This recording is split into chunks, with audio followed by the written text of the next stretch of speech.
It was early in April in the year 83 that I woke one morning to find Sherlock Holmes standing, fully dressed, by the side of my bed.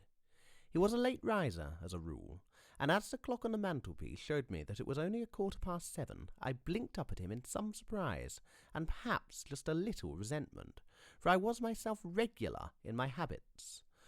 "Very sorry to knock you up, Watson," said he, "but it's the common lot this morning. Mrs. Hudson has been knocked up. She retorted upon me, and I on you." "What is it, then? A fire?" "No, a client. It seems that a young lady has arrived in a considerable state of excitement who insists upon seeing me. She is waiting now in the sitting-room. Now, when young ladies wander around the metropolis at this hour of the morning and knock sleepy people up out of their beds, I presume that it is something very pressing which they have to communicate. Should it prove to be an interesting case, you would, I am sure, wish to follow it from the outset. I thought, at any rate, that I should call you and give you the chance." "I can sympathize with everything except suffering," said Lord Henry, shrugging his shoulders. "I cannot sympathize with that. It is too ugly, too horrible, too distressing. There is something terribly morbid in the modern sympathy with pain. One should sympathize with the colour, the beauty, the joy of life. The less said about life's sores, the better." "Still, the East End is a very important problem," remarked Sir Thomas with a grave shake of the head. "Quite so," answered the young lord.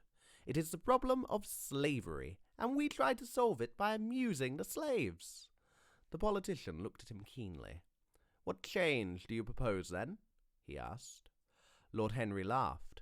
"I don't desire to change anything in England except the weather," he answered. "I am quite content with philosophic contemplation, but as the 19th century has gone bankrupt through an over-expenditure of sympathy, I would suggest that we should appeal to science to put us straight. The advantage of the emotions is that they lead us astray, and the advantage of science is that it is not emotional." Roy Campbell woke painfully. His body made a blind, instinctive lunge for the control panel, and it was only when his hand struck the smooth, hard mud of the wall that he realized he wasn't in his ship any longer, and that the Space Guard wasn't chasing him, their guns hammering death. He leaned against the wall, the perspiration thick on his heavy chest, his eyes wide and remembering. He could feel again, as though the running fight was still happening, the bucking of his sleek, fit sovereign beneath the calm control of his hands. He could remember the pencil rays lashing through the night, searching for him, seeking his life.